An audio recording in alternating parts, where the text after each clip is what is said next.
that you are all kind of popping in and populating, so I will continue to say hello, and we are glad you're here. I'm Jenny Anchondo, and this is another really like business training session on behalf of Sarah, which has provided us with so many incredible resources. I've been here since last year, sort of helping to facilitate these for the on-camera portion, and I can't tell you how much I've learned. It's been unbelievably gratifying for so many people. So if this is your first time, welcome. If you're a regular here on Thursdays, we are glad to have you here.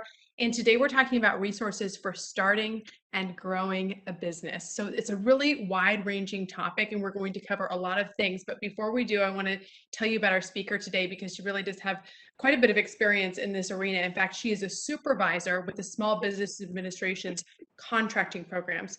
You guys, she's been with the SBA for 23 years, so she really knows what she's talking about. What she does in that role, if you're not familiar, is provides leadership management and oversight to optimize the deployment of the SBA's federal contracting programs to the small business community. So we're here in Texas, but this stuff is going to relate to people all over the country. She covers a 72 county geographical area in North Texas, both in English and in Spanish. So she's communicating with business leaders from all over our area. She's also really a champion for women and disadvantaged businesses in the federal marketplace. So what she's done is play an incredible role in increasing participation of small businesses in federal contracting programs, and then also being a strong advocate for inclusion, also being a strong advocate for the participation of small businesses in government procurement, because that can be such an intimidating thing, and people wonder, where do I even start? Well, Nancy's the person who kind of has got your back on that. She graduated from Jacksonville University with a bachelor's degree in business administration, and she went on to amass many different honors, including being on the Mayor's Hispanic American Advisory Board for the city of Jacksonville and the Mayor's Small and Emerging Business Advisory Council. She is also an advisory board member for the Dallas-Fort Worth Federal Agency Small Business Advocacy Council. I mean, I can't even say the title, but she is on it and she is rocking it. This is basically a group of small business professionals, and they have a forum where federal agencies share, gather, and create ideas to promote small businesses. And I thought it was important to bring up that particular point about her, because it can relate so strongly to what so many of you are doing now or even considering doing. So without further ado, let's welcome in Nancy Alvarez. Good to see you, Nancy. Go ahead, take it away. Thank you. Thank you so much for the introduction. Let me get started here. Let me share my presentation. We got a lot to cover. All right. So hopefully you can see my full presentation right now. Okay, and we're going to start with, we're going to talk about the resources available through the Small Business Administration to start or grow your business. So it doesn't matter where you are in this objective of yours of entering into entrepreneurship, or if you are currently a business owner and things are a little sluggish now and you want to look for ideas, we're going to talk about several different programs that you can utilize. Let's start first with talking about SBA's mission. And SBA's mission is to maintain and strengthen the nation's economy by enabling the establishment and viability of small businesses and by assisting in the economic recovery of communities after disasters. So our programs are going to fall into four main categories: either a category of start, grow, expand, and recover. And so we're going to talk about different programs and how, regardless of what stage of your entrepreneurship goal you're at, we're going to talk about how SBA fits in. The first program we're going to talk about is access to capital, right? Everybody needs working capital to start or expand a business. So within our access to capital programs, we're going to highlight and talk about SBA-backed loans. We're going to talk about private investors. We'll touch lightly on the research and development awarded funds, and these are really grant funds specific to certain businesses. And then we'll touch really, really lightly on surety bonds and what they are and how you can use them. Okay, SBA works with approved lenders to offer microloans and SBA-backed loans. Our rates are competitive, so we offer competitive terms, lower down payments, flexible overhead requirements, and then we also offer counseling and education with these loans. So something that you probably don't get if you go to a commercial lender. Now, to help you understand better how SBA works these programs, we provide a guarantee. So if you look statistically at the rate of failure of small businesses, it is pretty high, and most likely a lender would not approve you without SBA's back loans. So that's what SBA does. We inject federal funds to guarantee up to 85% of the loan. And again, you know, our interest is you guys compose, or you guys are the backbone of the American economy. Small businesses are about 99% of the US economy. And so we want to make sure that you continue to create jobs and continue to contribute to the economy. So we're going to create all these programs to support you and your growth and your success. On the SBA back loans, you can use these loans to start your own business. If you want to expand or grow it, you can use the funds for that. You can actually start or purchase an existing small business. Or if you're interested in a franchise, we can also help you finance your franchise. We also provide capital, revolving lines of credit, also working capital loans for the day-to-day operations of the business. You can also purchase or use these loans to purchase or renovate and expand your facilities, purchase inventory, equipment, or machinery. You can also purchase land and real estate with this loan. And lastly, we offer a loan program for exporting your product or service. And again, we're going to touch on some of these programs a little bit more. To increase your chances of securing an SBA loan, you know, the lenders want to make sure that you have repayment ability.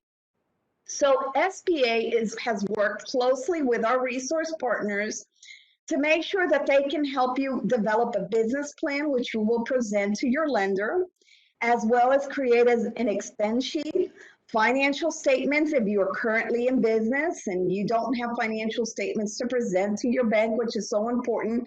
And two, if you are a startup, you certainly can't present financial statements, but you can certainly present financial projections. And those financial projections have to be realistic, right? So our resource partners have experience on putting all this together, and they can work with you to, again, increase the chances of landing a SBA back loan. I want to talk really briefly about this wonderful tool we just have incorporated into SBA's website, and it's called the Lender Match. And with this tool, you can actually log into our website. You will describe your needs, what it is that you're looking for, what are you trying to accomplish? Is this the acquisition of a franchise? Is this just a purchase of a small business, or are you starting from scratch, or is it an expansion? So you're going to go through a questionnaire. Once you submit, it takes 2 days for interested lenders to respond back to you. Okay, you will set up an appointment with a lender. You can talk it out. He'll probably have lots of questions for you. And once you all agree, then he'll tell you to submit an application. Okay, so fairly easy. There is our website to go directly to our Lender Match tool. If not, you can go to our main website, sba.gov, and that will take you to the Lender Match under the tab of Finance. Let's move on to our second access to capital programs, and this is called the Small Business Investment Companies. And the best way for me to describe what the private investors are, think about it as the sharks, right? You go, you pitch your idea, and they provide you the funding. The funding can be in the form of a loan, or it could be in the form of trying to gain some ownership interest in your company.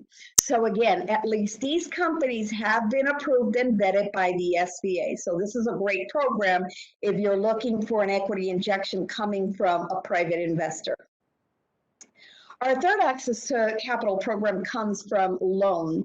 And there's two specific, excuse me, these are not loan, these are grants. And these two grant programs are for small businesses that are in research and development. And there are two programs. They're called the Small Business Innovative Research, we call it SBIR, and the Small Business Technology Transfer, STTR. So if you're interested in more information, the SBA manages this program for participating federal agencies. So the funding really comes directly from the federal agencies. SBA just coordinates the effort. Now, agencies are looking, these are just some example of some of the type of industries that the federal agencies are looking for: artificial intelligence, nanomaterials, clean energy, water filtration, education technology, wearable technologies. And this is not the only thing, okay? So this is kind of a three-phase program where you get funding up to $750,000 for your idea to develop, again, research and develop your idea. And then the third phase, which is the commercial aspect of it, right? You got your product and you want to sell your product, or, you know, for that, you can go through SBA for a regular loan. So again, this is a great program, and there's a lot of information on this program and how to go ahead and apply for it. So the website is sbir.gov. Okay. I did say that I would touch briefly on the surety bond. So if you're currently performing or want to perform on contracts, sometimes these agencies, if they're federal government, they're always going to ask you for a surety bond if you're in construction. But you can request, you know, other companies, if you're doing subcontracting work for a prime, might ask you for a payment bond or performance bond. So if you are interested in finding out about our bonding programs, please visit our website under a surety bond, and you'll get lots of information from the SBA website on that. We work with participating agents for the surety bond program. International trade. This is an excellent way to grow your business. If you have a product or a service and you want to expand internationally, we have the resources for you. SBA has loan programs to help you export your product. And then we work very closely with the U.S. Department of Commerce, their export division, who will help you find those buyers overseas and match you with them. So this is a great program, because oftentimes people tell me, I want to export, but I don't know who to export, you know, and plus I don't know anybody in Japan, and I don't know anybody in Singapore. Well, don't worry about that. You know, our representatives for the U.S. Department of Commerce, they have specialized individuals in different industries, and that's what their job is. They have vetted these buyers, so you don't have to worry about, okay, you know, what's going to happen here? I don't know this buyer at the other end. So that's going to be interesting. Let's see, our next program is business development counseling. So here's where all the management and technical assistance comes in. A lot of people want to start a business and they just don't know where to start. Look, and let's be realistic, it is a little scary to, you know, move into entrepreneurship, quit your job and start a business.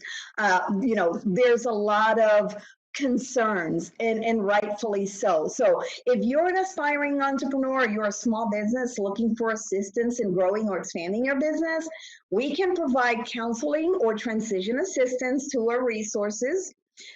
They can also offer you mentorship and advice from volunteers that have real world executive experience, and the assistance can be provided to you in person or virtually.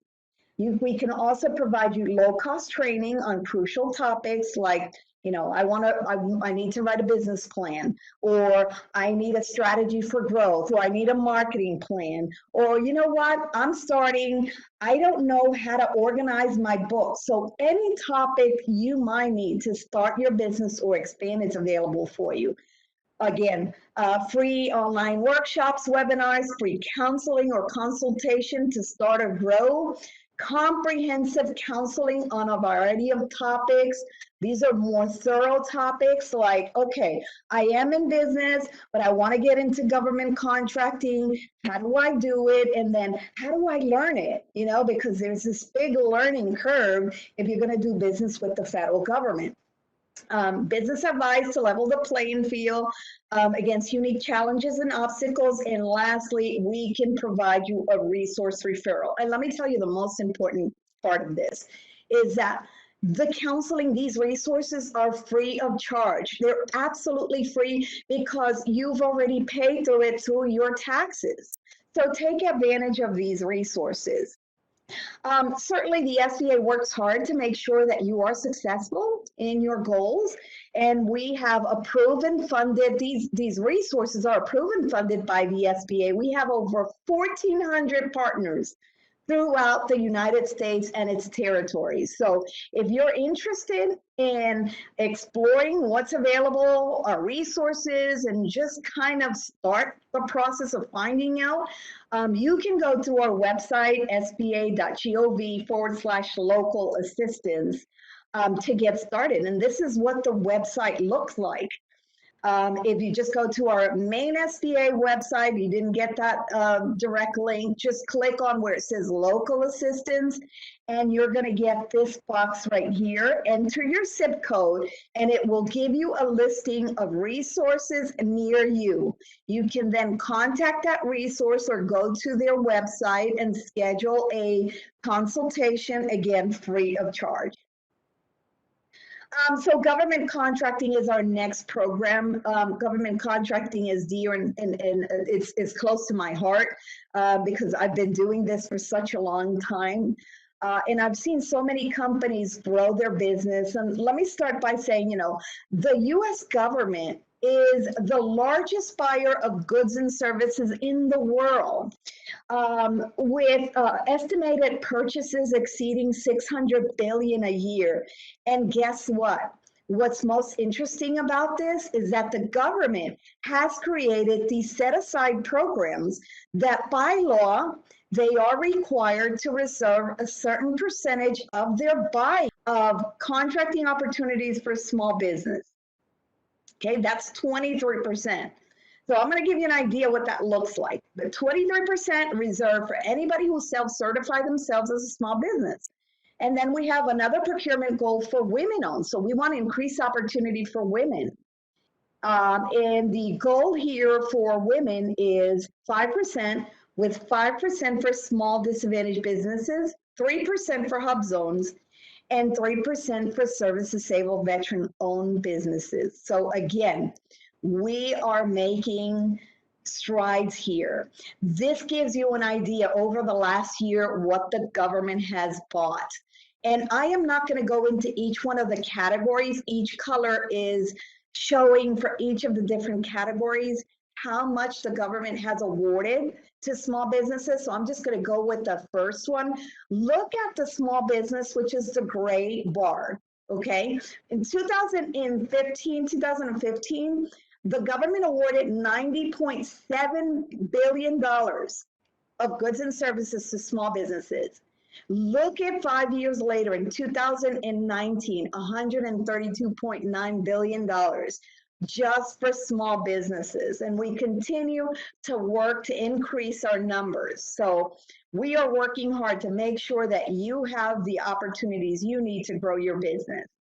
And lastly, we're going to cover our disaster assistance program. And I hope that none of you ever are in this situation. Unfortunately, for the very first time, we have experienced the effects of the pandemic. So the statistic I'm sharing here, the estimated 25% of businesses don't reopen after a major disaster. This was prior to the pandemic.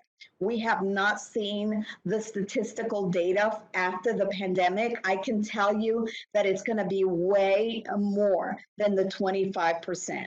So you want to be prepared for any type of disaster.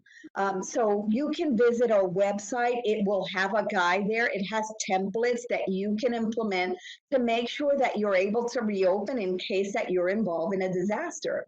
So let's talk about what is covered in a disaster. And under disaster programs, SBA provides billions of low interest, long-term disaster loans to help small businesses, homeowners, and I want to emphasize here homeowners, because a lot of people think that because we're the SBA, we do not work with the public, with the general public, and we do under this program. So if you're a homeowner underinsured, you can take advantage of disaster assistance loans through the SBA.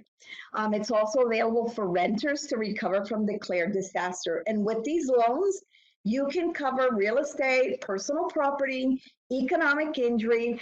With the pandemic right now, we've seen a lot of economic injury. That's the loss of income for your business. Okay, remember that all your expenses keep on coming. You got to pay them. But if you have to close your doors because the pandemic hit and there's nobody, no revenues coming in, you still have to repay, right, your debt. So we offer some sort of relief in this type of scenario. You can also use the funding for machinery and equipment. Again, this is damage by the disaster. To recover, machinery and equipment, inventory, and lastly, active duty military. And so this applies, let's say, if you are the owner or if you have a key employee in your business, and let's say they get called to active duty, okay, and that hurts you, you can request disaster assistance. Now, I think this is I only have 2 slides left. So let me help you differentiate between the loans and the grants for the disaster assistance. The first two on the top, the Payroll Protection Program and the Economic Injury Disaster Loan, are loans. Both of them are loans. However, under the pandemic, there was a special provision to allow the forgiveness of a portion of the PPP loan, sometimes 100% of the PPP loan. And then under the EIDL, the Economic Injury Disaster Loan, we also provided up to a $10,000 grant.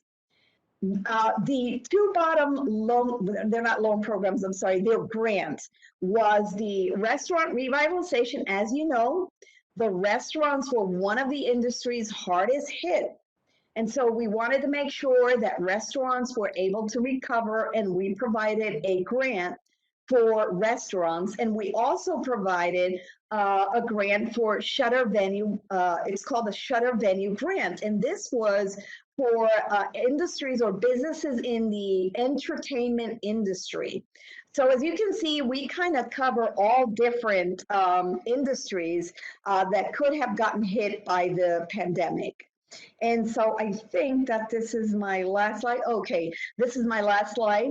As the special programs that we implemented under the pandemic, the PPP, the SBA Express Bridge Loan, SBA Express Bridge Loan, and the SBA Debt Relief are no longer available, but the Economic Injury Disaster Loan is still available. So if you are interested in exploring that, please don't hesitate to go to SBA's website and check our website for more information. And so I am ready to take on some of those questions. Oh my gosh, amazing. You went through everything. I know that normally that can be a 45-minute presentation for you, but I'm glad that you went through it quickly because we have so many questions. And if you've posted it there, don't worry. I have been writing down every single one.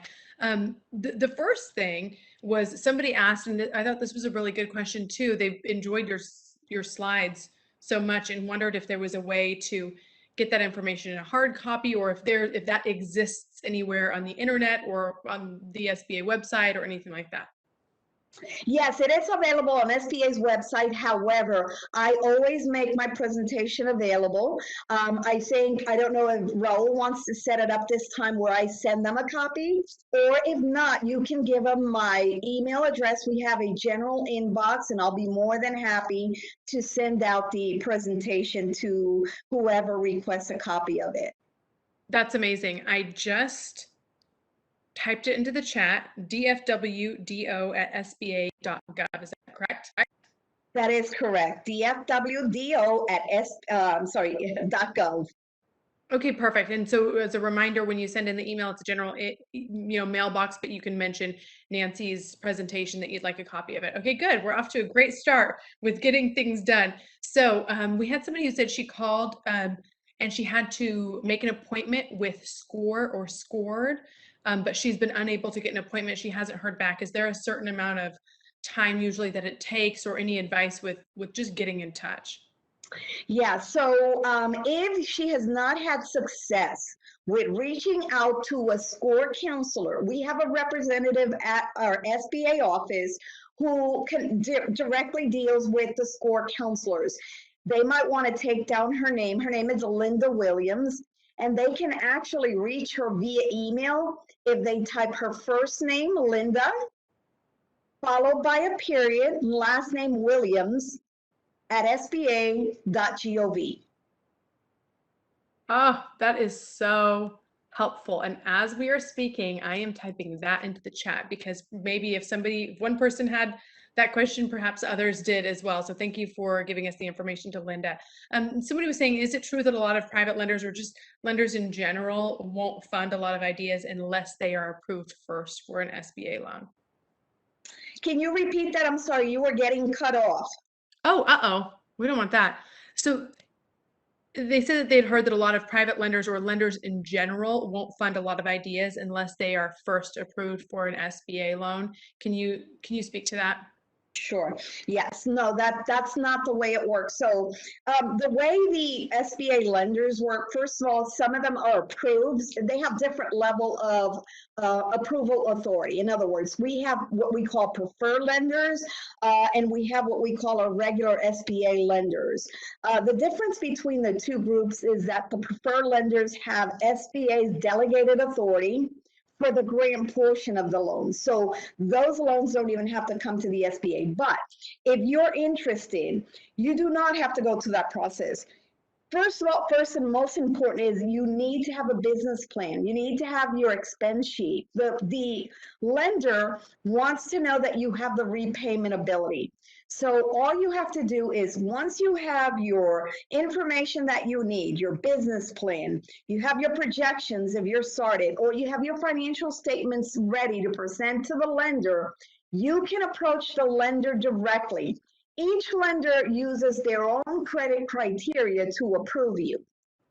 So it can happen that you go to apply to a bank. Let's say we always encourage everybody, look, go to your participating lender. Usually you have a relationship with a lender already. Most often, I'm going to say 99% of the time, they are SBA lenders. They have done an SBA loan.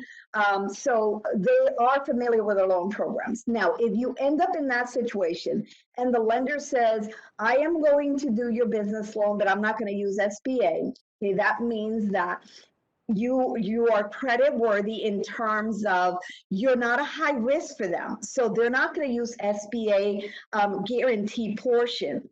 So that changes the game because number one, that means that the process can go a lot faster. But also from the lender's perspective, they have to deal with less paperwork, right? And less restrictions when it comes to the loan. Because, okay, if they're participating in SBA guarantee portion, then they have to go by SBA guidelines. So I know I went a little further then, but I wanted to make sure that they understood that they do not have to get pre-approved first in order to go through an SBA lender. No, that's really helpful. That's great. Somebody's wondering, what are the exact requirements, if there are exact requirements for government contracts, and are they listed on SBA.gov, or is there a place where somebody could find that and perhaps print it out? Yes, there's a lot of information if you're interested in doing business with the federal government and want to take advantage of the set aside. So I want to emphasize here that you do not have to get certified to do business with the federal government. What's interesting here is that these set aside programs create a level playing field for small businesses. Why? Because you're only competing with other companies that are certified, and it excludes the large business. If you do not get certified and you're going to compete for a contract, you might be competing against a large business. And so we know how disastrous that can be. So if you want to limit your competition and you just want to compete with other small business, then you do want to get certified. Look at the criteria. They're on our website. There is an area there just for contracting. Go there. Anybody that wants to do business with the federal government, or even if you want to apply for a grant, you have to register in what's called the System for Award Management. The website is www.sam.gov. You go there and you register. There is no charge. And once your profile is active, you're pretty much ready to do business with the federal government or apply for a grant. However, if you are going to get certified, then you need to take some additional steps. Depending on the certification you're going to apply, you'll go to SBA's website at certify.sba.gov and apply for the certification there. Excellent. Very, very helpful. We got a couple of questions along those lines, so I'm consolidating. People are asking for the emails again, and yes, I'll post those again. Just remember, everybody, it's the dfwdo@sba.gov. That's considered Nancy's email. So if you were looking for like a Nancy email, that's the one we're using for her. And then there's also the linda.williams@sba.gov. Okay, so a question is regarding this. Do these small businesses have to be located in the US? So for example, if I open up an Airbnb out of the country, but I live in the United States, can I get an SBA loan for that? That is such an excellent question, because whether or not you can apply for the loan depends on whether you're contributing to the U.S. economy. If you're paying taxes, okay, based on that business, regardless of where it's located, then yes, you can apply for a loan. So let's say that I want to start my Airbnb in some island in the middle of the Caribbean, right? While it's there, I'm still contributing. My taxes are paid here in the US. I might have to pay some fees, some sales taxes in an island, right? Because that's the example I'm using here. But I'm paying taxes to the US economy. Therefore, that would qualify you. But if you have more questions, we do have lenders relations specialists in SBA. They deal strictly with SBA loan programs, and you can actually contact a lender relations specialist at our office. Wonderful. It sounds like your office is full of people to help, which is wonderful. Somebody was wondering, what's the definition of, or what do you consider a small disadvantaged business to be? Okay, so let's start first with the more simple definition, which is small business, right? Because every single certification program requires you to be small. And so size is going to be determined based on your industry, and it could be either based on revenues or number of employees. And I'm just going to share two examples just to help you understand. Let's take, for example, if you are a commercial and industrial construction contractor, the size standard for that industry would be 236220. The corresponding size is $38.5 million. Now, that doesn't say anything. The definition is you have to take your gross receipts over 5 years, average them, and it has to be below that figure. If you're in a manufacturing code, and again, you'll have to check, every code has a different size standard, so just make sure you check that out. If you're in manufacturing, most manufacturing codes are going to be based on number of employees, and that's going to range between 500 or 1,000 employees. And the way you average that is you average your monthly employees by 12, because it's a year. And if you're below that 500 or 1,000 employees, then you're a small business. So that's how the size standard for a small business. So if you want to self-certify yourself as a small business, that's the criteria. Now for disadvantage, which is what you asked, small disadvantaged business. So you have to meet the size standard corresponding with your NAICS code. And NAICS code stands for North American Industrial Classification Code. It's just a designation, we abbreviate it. So you have to be small, you have to meet the size standard.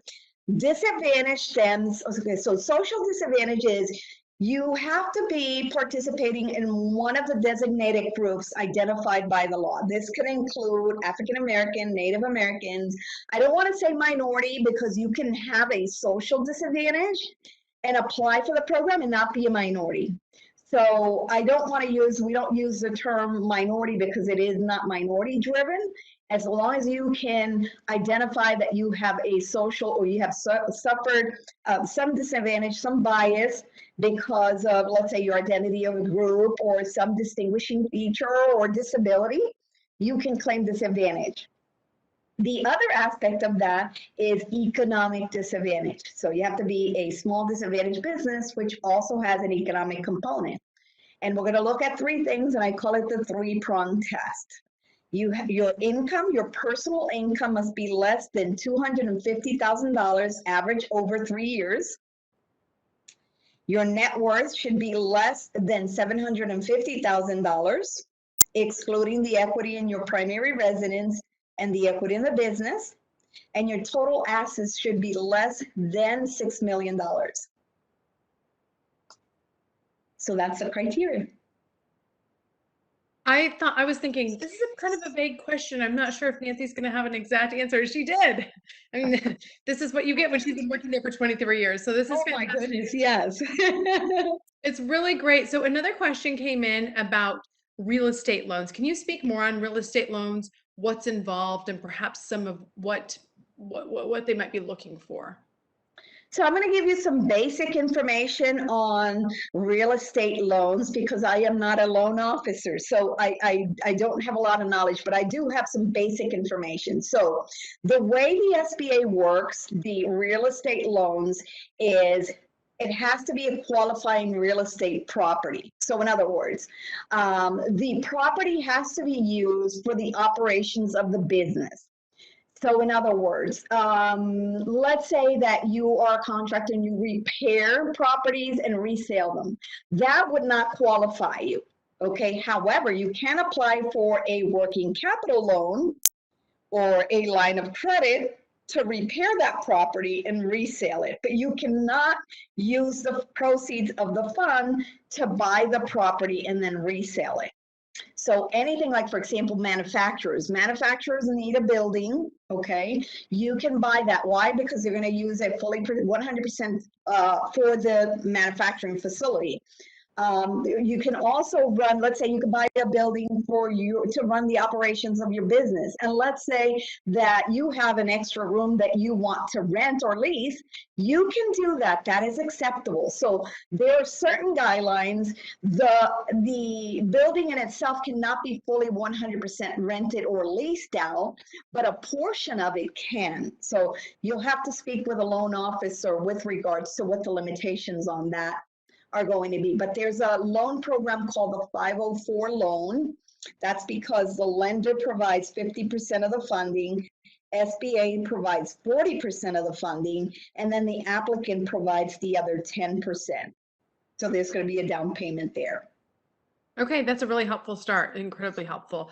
This is a scenario I'm hoping you can speak to. One of our audience members is a truck driver and wants to start their own company and needs help starting the process, finding out what kind of help he or she can get and where they really need to go. What would be the first sort of, what's first in their order of business? Yeah, so number one, you gotta have to know the kind of permit, license, your business structure, everything to get that business really legally organized, right? What permits, what license, if you're in trucking, there are gonna be maybe some license specifically that you might have to comply with. So that aspect of it, and then you have the other aspect of, okay, location, where am I going to run my business out of? How do I set up my books? I need a marketing plan. How do I put that together? See, and the list goes on and on. So your best bet is to stop by and discuss it with one of our resource partners, either the SCORE counselor, or you can reach out to the Small Business Development Center. We also have here in the Dallas-Fort Worth area a women's business center. They'll provide you any kind of counseling that you need in any aspect of the business. And if you're a veteran, we also have a Veterans Business Outreach Center. They work strictly with veterans. So a lot of resources. A lot of resources. Somebody wondering, are the grants without payback like loans, or is that something different? So let's clarify the grant, because a lot of people always ask us, can I have a grant or can I apply for a grant to start my business? Unfortunately, there are no grants to start a business. There are grants, for example, if you're in research and development, those I explained a little bit. And then we're talking about the disaster loans, and that's completely different. So if you're currently in business and you haven't applied for an economic injury disaster grant, it's still available. They might still give you a portion of that loan. They might turn it into a grant. There's different kinds of grants under the economic injury. There's what they call a supplemental loan. There's a target advance. One of them is based on whether or not your business is located in a low income zone. So if you have any questions, because it can get very complicated, just apply online. It doesn't hurt. You might end up with not only a loan, but you might end up with a grant as well. Those are the only grants that I'm aware of. Now, I'm going to give you one more resource for grants, because just because SBA doesn't have a grant to start a business doesn't mean that there might be another federal agency out there, right, providing a startup grant. Not that I'm aware of, but this is a great resource. Go to grants.gov, and you will see there a listing of grants offered by the different federal agencies. So that's your best resource right there. That's great. You are full of resources, full of resources. And I'm sorting through. Don't worry, you guys. If you put in a question, I am on it. I am definitely on it. And some of you are asking the same questions, so I'm combining them. Somebody's wondering, as a startup company, can you apply for the EIDL? That's an excellent question. Unfortunately, no. There's under some circumstances. So let's say that you were not open by the time the pandemic hit. Okay, and we're talking about back, I think it was March of 2020 when the declaration was made by the president. If you were not in existence, but you were in the process, meaning you had already incurred on expenses to get your business started, there might be a chance that you can get either a portion of the grant or a loan, a disaster assistance loan. So again, it's going to depend. I always encourage everyone, listen, it's just better off that you apply and let the SBA make that determination than not apply for it. Okay, that's great. And then also along those same lines, if somebody has already submitted their EIDL application, is there any sort of timeline that you know of, they're waiting to hear back and they're kind of like, when's this going to happen? How long does it take? Do you know what a typical timeline is on that, or when you may get an answer? Every time I talk about the EIDL, and we've been helping the disaster office with a lot of the inquiries, my heart goes out to small business owners. They need the money now.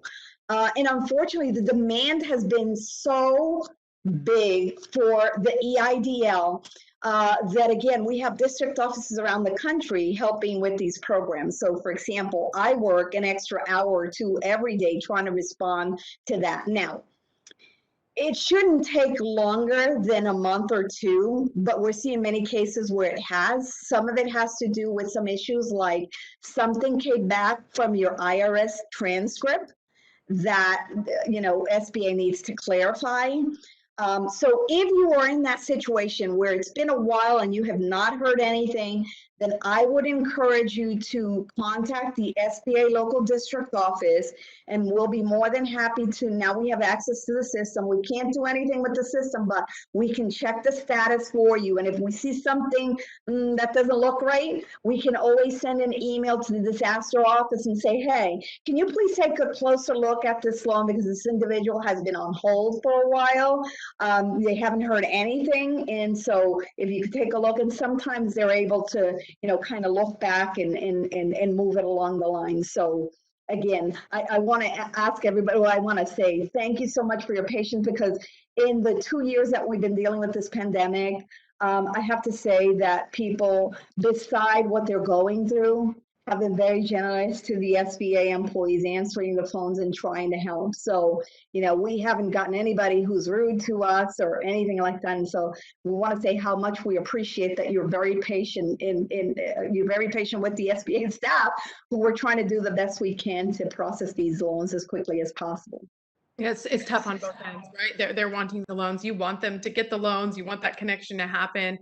Along those lines, somebody wrote in saying that they applied for PPP and everything. She says it was supposed to help companies last year. Hers was denied. So then they did it again and worked with somebody that was supposed to help them. And it was denied again. And I will say to the person who posted this, if you have any more details, post them in there, because it's kind of a vague question, but I just didn't know if there was any wisdom you could impart with regard to who gets approved for those types of loans. Yeah, it's very difficult, but regards to any of the loans, the key here is for you to prove, or for you to show data to show that you've suffered the economic injury, right? Most often that is done when they see a decrease in revenues, right? During 2020, 2019 and 20. That's why they're asking you for the tax returns for 2019 and 20, because they're comparing. The decrease in revenues has to be, there isn't a percentage, but it has to be significant. In other words, the SBA has to be able to see that you have suffered that economic disadvantage, and it was directly linked to the pandemic. That's one of the criteria, right? There are many others, and I'm not a disaster loan specialist, so I really am not sure. But what I recommend this person doing is, the PPP loans were handled by the lenders. So we got the lenders to do the PPP loans for the SBA. Sit down and talk to them and ask them directly, what specifically prevented me from getting this loan? And if you're not getting the answers that you need, and it doesn't make any sense to you, then take that information and contact a lender relations specialist at the SBA, because while I don't have that knowledge, our lender relations specialist could probably answer that question for you. Okay, perfect. Somebody was asking, saying that they wanted to watch this again. And just as a reminder, in case I forget to say at the end, these are all on YouTube. This one should be up on YouTube. You'll just want to search for the Sarah channel on YouTube, and you'll be able to watch it by next week. So yes, you can, I know it's a lot of information coming in. So yes, you can access that. Somebody is also asking about, as a startup company, can they apply for the EIDL, or would that be a different type of company? So again, I think we touched on startups and EIDL, and what's important here is, where were you in the process of starting that business? So let's say that 3 months prior, you went and you leased your building and you bought the equipment, and then all of a sudden March comes around and you couldn't open up your business because they closed.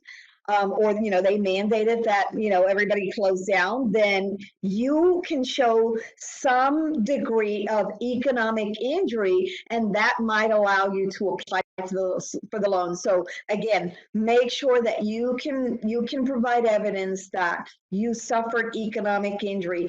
I guess in this case, because there weren't revenues coming in, they might be able to show, hey, we injected this amount of money into the business.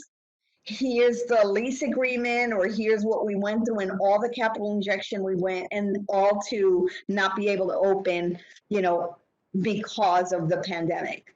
And so that might be an opportunity for them to, apply and be able to get that loan. Got a question about what kind of resources you have for helping people to grow their businesses online. So online, you can probably take advantage of any of our resources, because right now our resource partners right now are doing a lot of the counseling virtually, certainly because of the pandemic. So try SCORE. And let me highlight this, the importance of SCORE, because I remember back many years ago, I helped my husband open up a business, and I have an educational background, so I know a little bit about accounting, but I didn't know how to set up my books. So what I did is I scheduled an appointment with a SCORE counselor. It took me 1 month because these individuals are volunteering their time. So this month they might not be online, but if you know what you want, you specifically request a counselor with certain expertise. Like in my case, I wanted one that had accounting background so that they could help me set up my books. And sure enough, after that 1 month, I met with them. They helped me set up my book, and I was on my way to helping my husband, kind of track his finances using QuickBooks. So there's a lot of assistance when it comes to SCORE. Just make sure you know what kind of expertise you're going to need. If you are going to contact the Small Business Development Center, the Women's Business Center, or the VBOC Center, the Veterans Business Center, then just make sure that when you schedule your appointment, you let them know what your interest is. If you're starting to say, I'm starting, I just have an idea, or I started it and I need some help, or this is, be specific, because there's different types of assistance and there's different people with certain expertise that they can pair you with. But if you just say, I'm just a startup, they're going to put you maybe with somebody that does startup. Okay, so again, there's a lot of resources, but you got to connect with the right one. So be specific on what you need. Okay, great. So somebody wanted to know, oh shoot, oh my gosh, you guys are sending so many good questions. They are looking for a grant for a clean energy innovation. Sounds like they have a cool business idea. Will sam.gov help them? Would that be a good resource for them? Well, SAMS is your portal to register. So the federal government says anybody that wants to do business with the federal government or wants to apply for a grant must first register in SAM. Now, it might take you about 2 to 3 days to get registered in SAM and your profile becomes active. So once your profile is active, I encourage you to go to the SBIR.gov website. That's the Small Business Innovative Research Grant that we were talking about. For research and development in the different areas, and then be in the lookout. We'll list there the types of grants available and the types of businesses that they're looking for, and then when the announcement goes out, so you get ready to apply for that announcement for that grant when it comes out. Getting a question about whether a permanent resident holder can take certification courses. The courses are available to anyone, so they're free of charge. Most of them are free of charge. Some of our resource partners will charge a small fee for them, but most of them are free, and anyone can sign up for those workshops. That's great. Somebody else that got so many exciting plans I'm hearing about. You guys are just rocking it. So they're planning on starting a home care service business. Is there a contract that pertains to this service, or does contracting with the government only pertain to products? Does that make sense? Home care business, yes. So home care business, and I'm trying to draw from my contracting experience here. So home care systems or home care business can take different, right? It depends. If you're talking about like an assisted facility, maybe, and they can add some notes there to their question. But I'm just going to assume that maybe this is an assisted living facility or something along those lines. First of all, there is a loan. You can apply for any type of loan for that type of business. But I think that under Health and Human Services, you might either find grants or contracting for services specifically related with Health and Human Services. So you might want to look into that. Either grants.gov can give you grants available through that, or programs specifically for, home care businesses.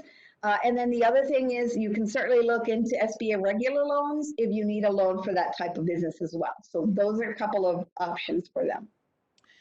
So somebody wants some clarification on grants for startups. I think you said that's not, it doesn't work. This person's saying they want to start a skincare line, have some products, get it going. What's their best course of action to get started with Yeah, that? so the best course of action, again, I'm going to repeat, there are no grants, at least through the SBA. I want to make sure I'm clear, right? Because I don't know what all the other agencies have to offer. But under SBA, there are no grants for startups. Now, be on the lookout, connect with the resources. Some of our resources, like every once in a while, I will see, for example, there's two women business centers. There's one sponsored or funded by the SBA, and there's another one through the Texas Women University. And not too long ago, I saw that they had a grant program for women entrepreneurs. So again, there's just so many resources you need to connect, because while the SBA does not offer grants, some of our resource partners might, and they might want to take advantage. Now, I always try to communicate that to the public.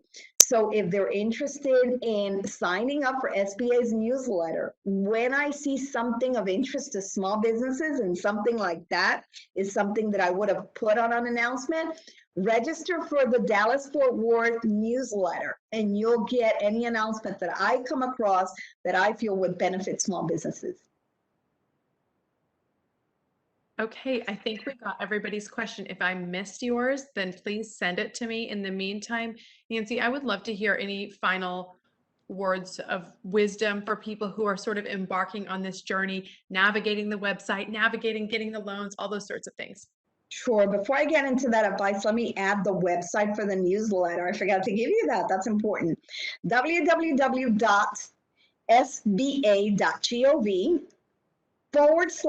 and the word updates. Okay. Once they're in there, they can select a geographical area, Dallas, Fort Worth. That way they will receive my newsletter. Otherwise, you'll receive the country's newsletter, and you don't want to be bombarded with newsletters from every single office across the country. Best advice I can give to small business. That's a loaded question for me, because there's so much I want to share with the public, because I know that there's so much that they need to know, but I'm going to try to do the best to give them the best one that I can. And I like to compare this to, if you look at large businesses, right? Because we want to imitate large businesses most of the time, and most of them are successful, right? They all have a board of directors, but they also have an advisory board, a board of experts that provide them guidance and assistance and ideas that they can take and follow up with.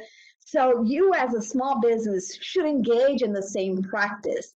And you don't have to pay an advisor, right? You have all the resources that I shared with you today. A lot of these counselors have different expertise. Without them knowing, they could be your advisory council.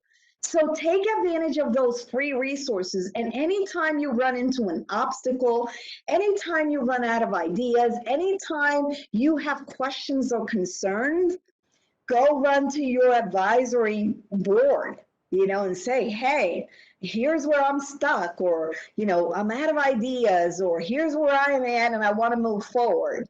In that way, to a certain degree, you've created your own advisory board. And again, puts you a step closer to being successful in your goal of becoming an entrepreneur or expanding your business. Such great advice. I'm loving this. We have like 90 seconds, so I'm going to get in one more question here. They're saying, back to the contracting for home services, they're asking if they can get contracts to say, for instance, with the veterans to provide services to them from this person's business. Does that make sense? Oh, yes, absolutely. Yes, absolutely. The Veterans Administration has contracts out there. That's interesting with the VA, because they do have a special provision where most of the contracts are awarded to service-disabled veterans or veteran-owned small businesses. So if you're not, and you still want to provide services to the VA, you might want to connect with another small business that offers complimentary services so that you can reach the VA. If not, you can try to go at it alone, but it's going to be a little bit more difficult. Again, there's so many strategies to enter the federal marketplace. If you do not take advantage of our resources to help you grow your business to government contracting, you're missing out a lot. So I just want to leave you with this. Don't give up on federal contracting. Federal contracting is dear to my heart. I love it. I've seen the success stories, and there's so many that I probably wouldn't finish if I shared with you all the ones I've seen throughout my 23-year career. But don't give up. Yes, it is daunting at first, but trust me, the federal government is a creature of habit. They do things repetitive. So once you familiarize yourself and you go over that hump, and our resources are here to help you will breeze through government contracting and you can be as successful as the many companies I've seen in the programs.